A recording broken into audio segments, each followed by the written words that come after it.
my dear students. How are you all? I hope you all are fit and fine. So, welcome to the digital platform of Sri Karni Academy and EduTech, and I'm your economics educator Tanuja Rathod. So, last class में हमने chapter number 1 शुरू किया था, starting की थी, जिसमें हमने क्या क्या सीखा था. हम छोटा सा एक ब्रीफ रिवीजन कर लेते हैं. देखिए, हमने इंट्रोडक्शन टू इकोनॉमिक्स में क्या क्या टॉपिक सीखे थे. हमने सीखा था कि हम इकोनॉमिक्स क्यों पढ़ते हैं, why we are studying economics. तो आपने बताया था इकोनॉमिक्स इसलिए पढ़ते हैं क्योंकि इकोनॉमिक प्रॉब्लम है. So what is economic problem? Problem of rational management of resources, या problem of optimum utilisation of resources, या फिर प्रॉब्लम ऑफ एलोकेशन, या प्रॉब्लम ऑफ चॉइस. 4-5 प्रॉब्लम बता दी हमने इसलिए बता दिया कि अब हमारे पास इकोनॉमिक प्रॉब्लम अराइज हो जाती है. Now thing comes economic problem के कारण क्या है, वाई इकोनॉमिक प्रॉब्लम अराइजेस. बताइए. मैंने आपको बताया था कि इसका परफेक्ट एग्जांपल लिया था आपकी पॉकेट मनी. पॉकेट मनी आपके रिसोर्सेज हैं. पॉकेट मनी आपके क्या है? रिसोर्सेज हैं. और रिसोर्सेज हमारे पास क्या है? रिसोर्सेज हमारे पास अनलिमिटेड है. रिसोर्सेज हमारे पास अनलिमिटेड है, नहीं, रिसोर्सेज लिमिटेड है. सॉरी, रिसोर्सेज क्या है? लिमिटेड है. इच्छाएं अनलिमिटेड है, वांट्स अनलिमिटेड है, रिसोर्सेज लिमिटेड है, और रिसोर्सेज के ऑल्टरनेटिव यूजेस भी हैं. फिर उसके बाद हमने क्या पढ़ा था? हमने पढ़ा था कि इकोनॉमिक प्रॉब्लम की वजह से इकोनॉमिक्स आई. So what is economics? Study of optimum utilisation of scarce resources in a manner.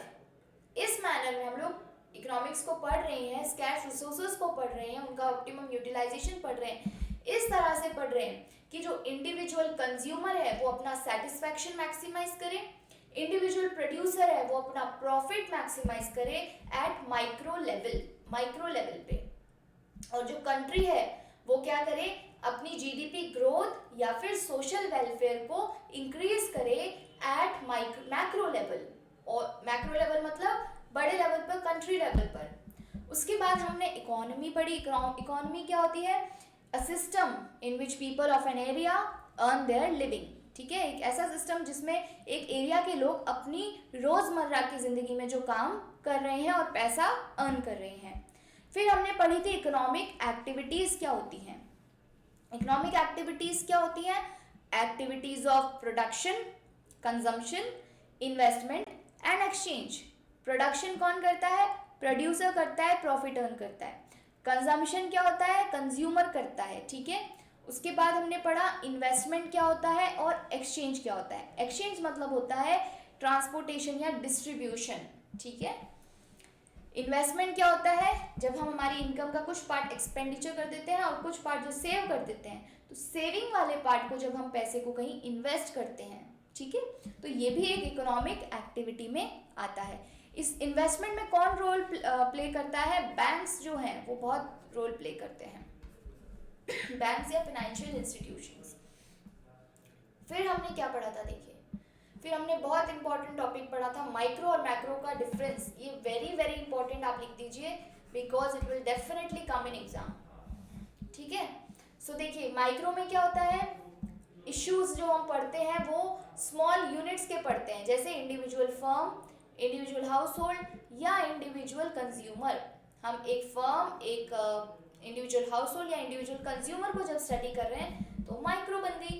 Macro क्या होती है? जब हम इकोनॉमिक इश्यूज को एज अ होल पढ़ते हैं, at the level of economy as a whole पढ़ते हैं, तो वो मैक्रो इकोनॉमिक्स हो जाती है. देन बात आती है माइक्रो इकोनॉमिक्स किससे कंसर्न्ड है? Determination of price in the market. Market में क्या प्राइस चल रही है उस पर डिटर्मिनेट है. सो उसमें क्या आ जाती है? थ्योरी ऑफ प्राइस पढ़ते हैं हम लोग. ठीक है. मैक्रो में हम लोग क्या पढ़ते हैं? मैक्रो में हम लोग पढ़ते हैं macro economics is basically concerned with the determination of aggregate output and general price level in the economy as a whole. It is called as the theory of income and employment. इसे हम theory of income and employment भी कहते हैं. Alright. फिर हमने पढ़ा macro economics पढ़ते हैं तो माइक्रो के कॉन्सेप्ट बंद कर दो, और माइक्रो पढ़ रहे हैं तो मैक्रो की बुक बंद कर दो. ठीक है. मतलब माइक्रो पढ़ रहे हैं तो मैक्रो के वेरिएबल्स कांस्टेंट रखेंगे, उन्हें चेंज नहीं करेंगे, और मैक्रो पढ़ रहे हैं तो माइक्रो के वेरिएबल्स को हम लोग चेंज नहीं करेंगे. फिर बात आती है प्रिंसिपल कंपोनेंट्स की। प्रिंसिपल कंपोनेंट्स में क्या होते हैं माइक्रो में? कंज्यूमर बिहेवियर को हम पढ़ते हैं, जिसे हम थियोरी ऑफ डिमांड भी कहते हैं। देन प्रोड्यूसर बिहेवियर पढ़ते हैं कि प्रोड्यूसर कैसे बिहेव करता है मार्केट में, तो उसे हम थियोरी ऑफ सप्लाई कहते हैं। और थियोरी ऑफ प्राइस होती है, ठीक है। तो 3 थियोरीज हम लोग माइक्रो में पढ़ते हैं। मैक्रो में हम लोग क्या पढ़ते हैं? Theory related to equilibrium level of output and employment, equilibrium level of output and employment. Then हम लोग इन्फ्लेशनरी और डिफ्लेशनरी गैप पढ़ते हैं। देन हम फिजिकल एंड मॉनेटरी पॉलिसीज, जो बैंक और आरबीआई या गवर्नमेंट के द्वारा बनाई जाती है पॉलिसीज, उसको पढ़ते हैं। मतलब कंट्री में ओवरऑल लेवल पर हम किस तरह फाइनेंस को कंट्रोल करके रखें, ठीक है। तो उसे हम बोलते हैं physical monetary policies. Government budget, government किस तरह से बजट बनाती है, कहाँ कहाँ पे अपना पैसा एलोकेट करती है, वो पढ़ेंगे। और एक्सचेंज रेट और बैलेंस ऑफ पेमेंट पढ़ते हैं। तो ये कंपोनेंट्स है। कंपोनेंट्स मतलब मैक्रो में आता क्या है एक्चुअली। नाउ जो न्यू टॉपिक है वो है 2 तरह की इकोनॉमिक्स होती है। फर्स्ट इज पॉजिटिव इकोनॉमिक्स और other one is normative economics. पहली क्या है? Positive economics. दूसरी क्या है? Normative economics. पहले बात करते हैं पॉजिटिव इकोनॉमिक्स क्या होती है। So it deals with economic issues related to past, present, future. ऐसे इकोनॉमिक्स जो पास्ट के या प्रेजेंट के या फ्यूचर के इकोनॉमिक इश्यूज को डिस्कस करती है। इकोनॉमिक इश्यूज होते हैं तो पास्ट में इकोनॉमिक इश्यूज क्या थे, प्रेजेंट में क्या है और फ्यूचर में क्या होने वाले हैं, उस तरह के जब इकोनॉमिक इश्यूज को पढ़ते हैं तो हम कहलाते हैं, वो कहलाती है पॉजिटिव इकोनॉमिक्स। नॉर्मेटिव इकोनॉमिक्स क्या होती है? It deals with opinions of the economist. जो इकोनॉमिक्स की पढ़ाई कर रहे हैं उन्हें हम इकोनॉमिस्ट कहते हैं। सो उनके क्या ओपिनियन है, रिलेटेड टू इकोनॉमिक इश्यूज।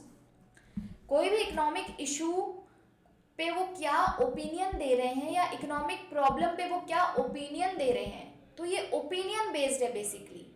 वहां पे क्या है, सिर्फ इकोनॉमिक प्रॉब्लम लिख दी, ये इकोनॉमिक प्रॉब्लम है, ये इकोनॉमिक प्रॉब्लम है, ये इकोनॉमिक प्रॉब्लम है, पास्ट में ये थी, प्रेजेंट में ये, फ्यूचर में ये होने वाली है। नॉर्मेटिव में क्या है, वो अपना ओपिनियन देते हैं। कौन देते हैं? इकोनॉमिस्ट अपना ओपिनियन देते हैं किसी भी इकोनॉमिक इशू पर या इकोनॉमिक प्रॉब्लम को। आई होप समझ आया होगा फर्स्ट पॉइंट आपको, ठीक है। फिर बात आती है statement of positive economics relate to what was, what is and what would be. So बताइए व्हाट वाज कब लगाते हैं हम? इंग्लिश का थोड़ा टेस्ट लेते हैं आपका। वाज मतलब क्या होता है? वाज हम लगाते हैं पास्ट में, ठीक है। इज कब लगाते हैं हम लोग? इज लगाते हैं हम लोग प्रेजेंट में, ठीक है। और वुड कब लगाते हैं, वुड बी कब लगाते हैं हम लोग? फ्यूचर में। तो आप इन दोनों सेंटेंसेस को रिलेट कर पा रहे हो? देखिए जो पॉजिटिव इकोनॉमिक्स है वो related to past, present and future होती है, राइट। अब इसमें किस तरह के स्टेटमेंट आते हैं, ये किस तरह की बातें करती है? तो देखिए पॉजिटिव इकोनॉमिक्स बात करती है कि क्या था, व्हाट वाज, मतलब पास्ट की बात कर रही है। फिर बात करती है व्हाट इज, यानी प्रेजेंट की बात कर रही है। और फिर बात करती है व्हाट वाज, इस तरह के व्हाट वुड बी, इस तरह के सेंटेंस जब दिखेंगे तो मतलब वो फ्यूचर की बात कर रही है। समझ आई बात? सो मतलब इस तरह की जो इकोनॉमिक्स होती है यहाँ पे इस तरह के स्टेटमेंट होते हैं, what was, what is and what would be. जो नॉर्मेटिव इकोनॉमिक्स होती है वहाँ पे हम पढ़ते हैं what ought to be. Ought मतलब क्या होना चाहिए था, कि इस तरह होना चाहिए था, चाहिए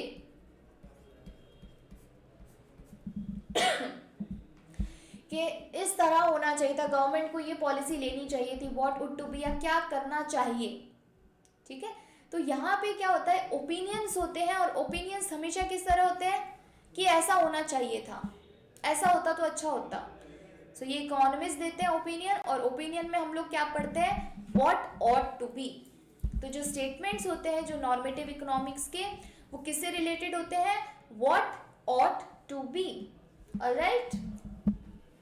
फिर देखिए statements of positive economics are not necessarily the statements of truth. तो जो पॉजिटिव इकोनॉमिक्स के जो स्टेटमेंट होते हैं वो जरूरी नहीं सही हो, ट्रुथ वाला फैक्टर है, सच्चाई वाला फैक्टर है, वो यहाँ पे जरूरी नहीं हो।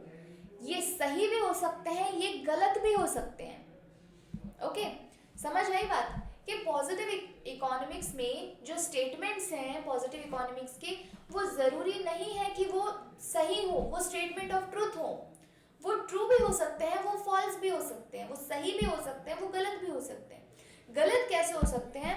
क्योंकि जब हम इकोनॉमिक्स पढ़ते हैं तो हमारा जो डेटा है वो हो सकता है रॉन्ग डेटा कलेक्ट किया तो रिजल्ट भी रॉन्ग आया हो, क्योंकि ये एस्टिमेट बेस्ड होते हैं, ये अजम्पशन बेस्ड होते हैं। इसलिए पॉजिटिव इकोनॉमिक्स में जो स्टेटमेंट्स हैं, it may be true, it may be false. अब हम बात करते हैं नॉर्मेटिव इकोनॉमिक्स की। इसके जो स्टेटमेंट होते हैं, नॉर्मेटिव स्टेटमेंट्स होते हैं, can not be termed as true और फॉल्स। ये ट्रू और फॉल्स नहीं हो सकते हैं, क्योंकि ये तो क्या है, ओपिनियन है। मेरे अकॉर्डिंग ये चीज़ ऐसे होनी चाहिए। अब आप उसमें ये नहीं बोल सकते ये गलत है, ये सही है, वो मेरा ओपिनियन है। तो मैं अगर इकोनॉमिस्ट हूँ और मैं कुछ ओपिनियन दे रही हूँ, सो उसमें सही गलत नहीं होता है।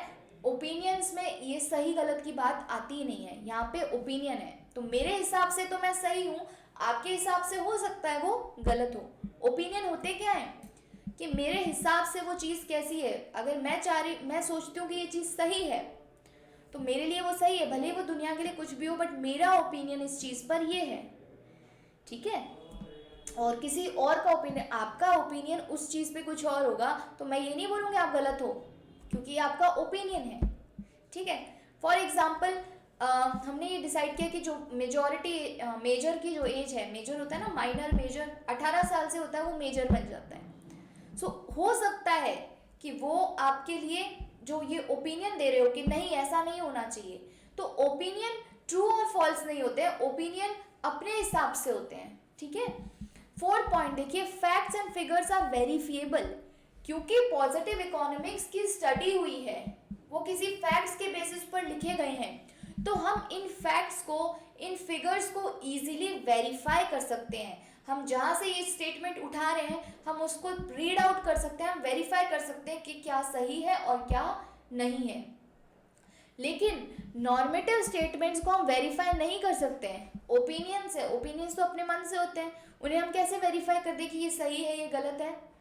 तो जो चीज़ सही है, गलत है, तो उसको तो वेरीफाई किया जा सकता है, लेकिन जो ओपिनियन है, जो सही गलत का पता ही नहीं लगने देता, उसको हम कैसे वेरीफाई करेंगे? सो नॉर्मेटिव स्टेटमेंट्स को हम वेरीफाई नहीं कर सकते।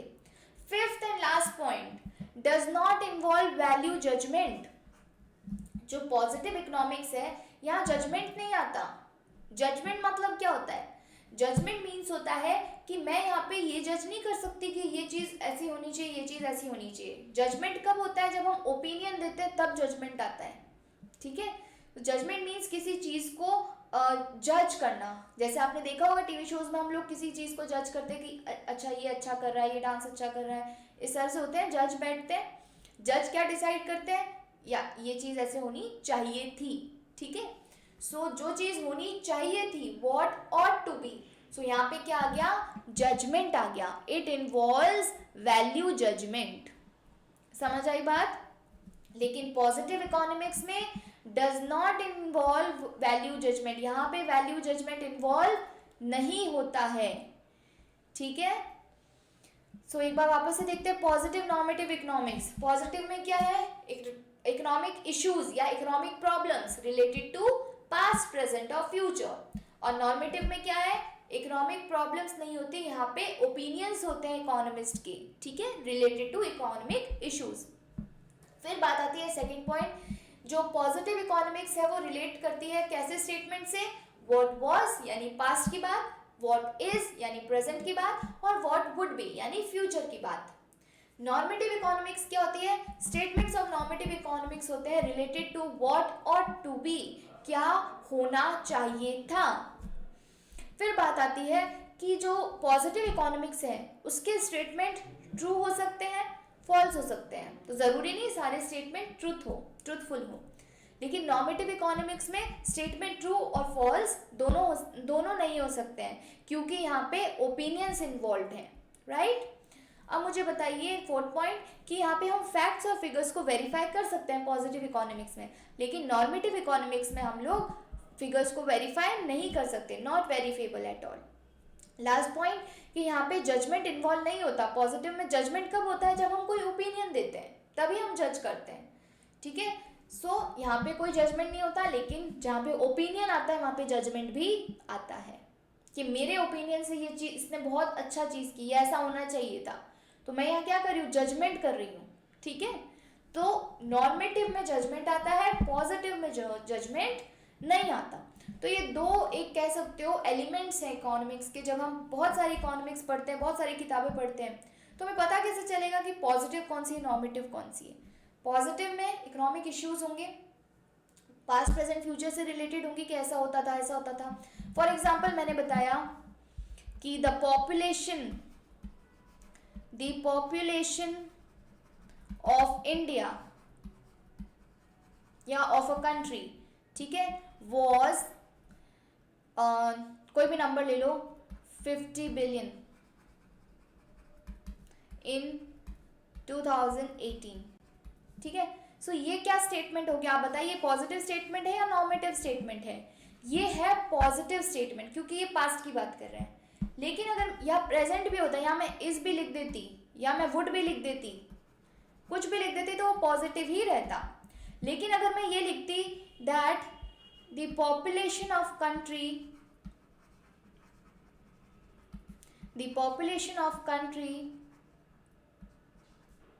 has risen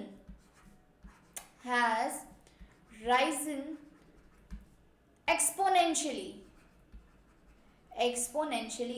इसका मतलब मैं ओपिनियन दे रही हूँ कि पॉपुलेशन जो कंट्री की है वो राइज हो रही है बहुत ज़्यादा, ठीक है।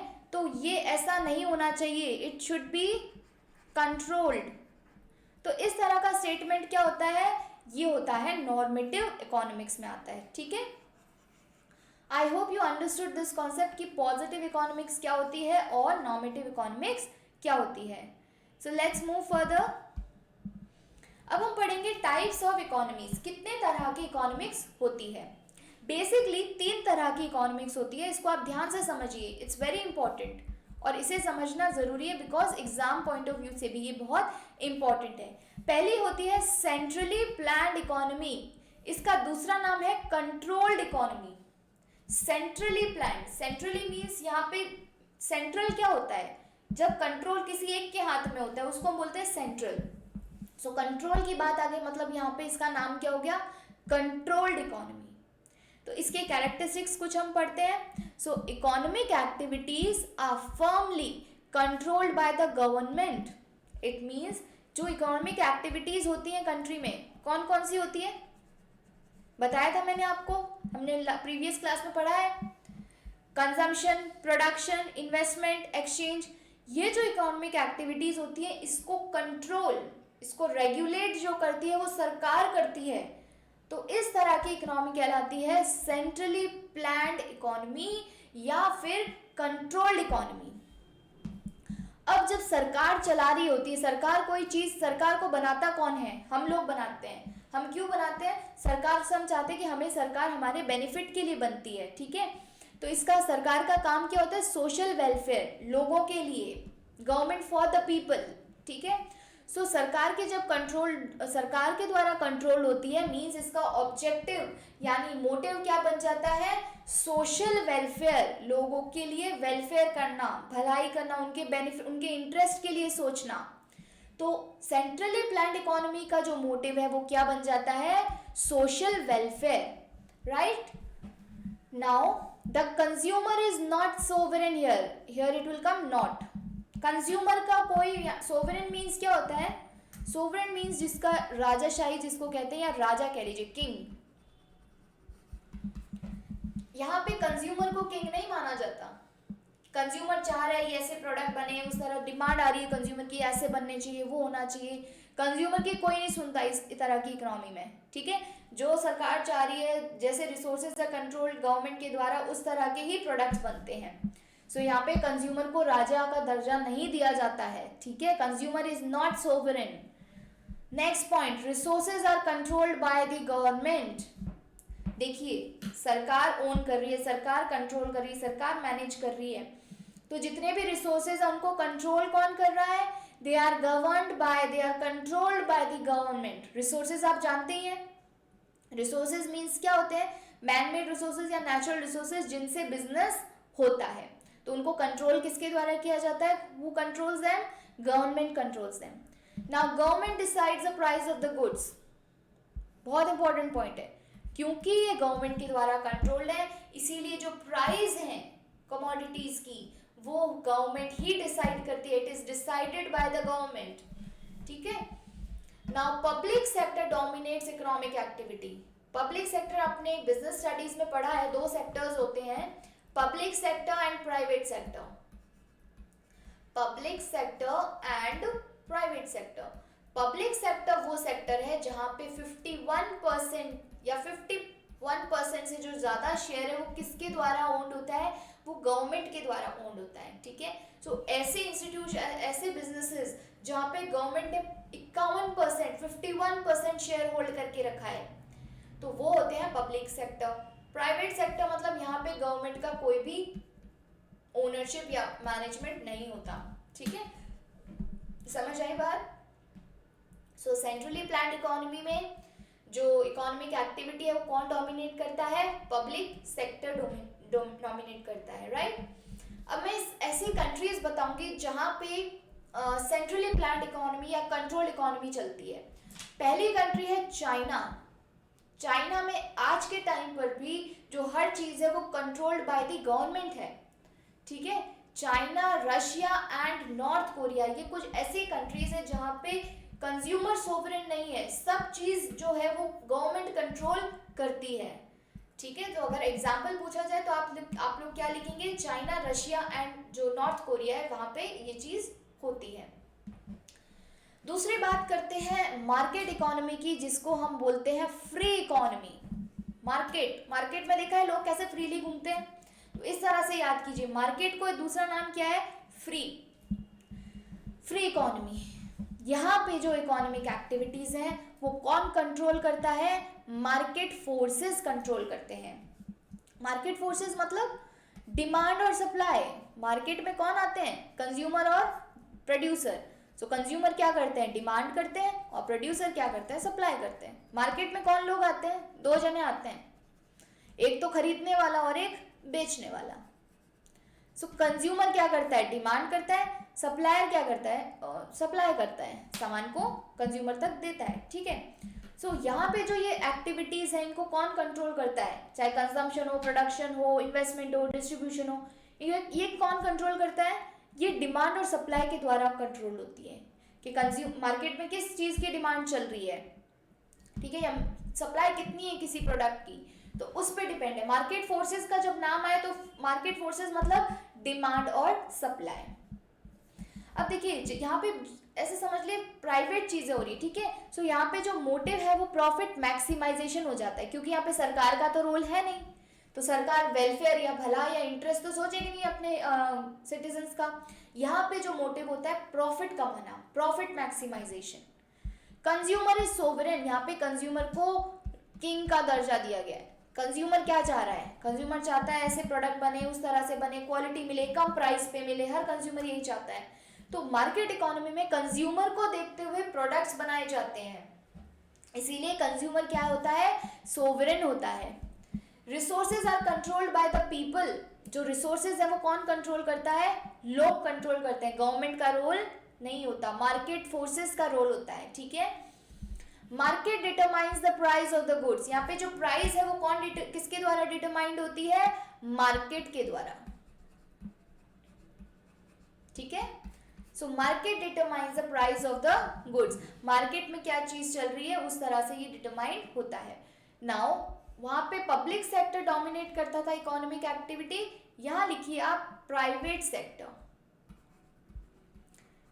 Private sector dominates the economic activities. यहाँ पे पब्लिक यानी गवर्नमेंट का नील रोल है, कुछ भी रोल नहीं, इकोनॉमी तो फ्री है, ठीक है। कंज्यूमर को राजा बना दिया है, सारे रिसोर्सेज लोग कंट्रोल करके रखते हैं। जो मार्केट प्राइस है, मार्केट डिटरमाइन करता है कि क्या प्राइस है। मार्केट मीन्स डिमांड और सप्लाई जो है प्रोडक्ट की, वो डिटरमाइन करते हैं कि कितनी प्राइस होनी चाहिए।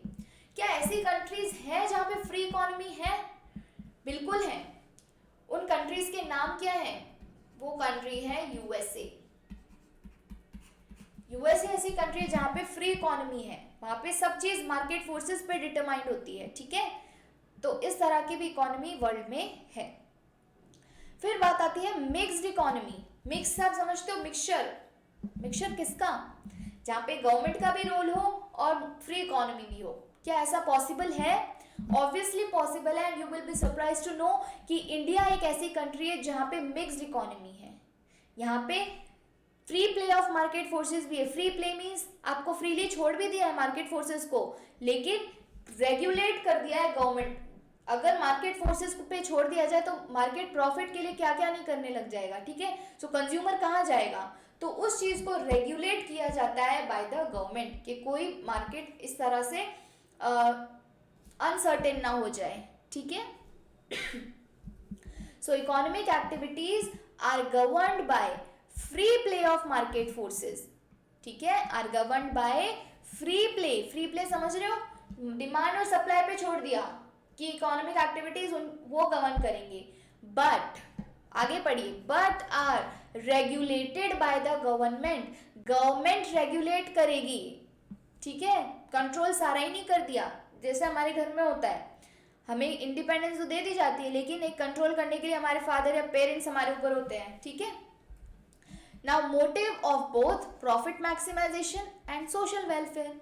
क्योंकि फ्री प्ले ऑफ मार्केट है तो यहाँ पे प्रॉफिट वाला भी रोल आ जाएगा, और गवर्नमेंट है इसलिए सोशल वेलफेयर भी आ जाएगा। लोगों का इंटरेस्ट भी हार्म नहीं होगा, क्योंकि सरकार जो नीतियां बनाती है, जो पॉलिसीज बनाती है, वो हमारे लिए बेनिफिशियल प्रूव होती हैं, ठीक है। हमारे इंटरेस्ट को देख के बनाती है कि हमें कुछ हर्ट ना हो, हमारी फीलिंग्स हर्ट ना हो, हमें फायदा हो, राइट।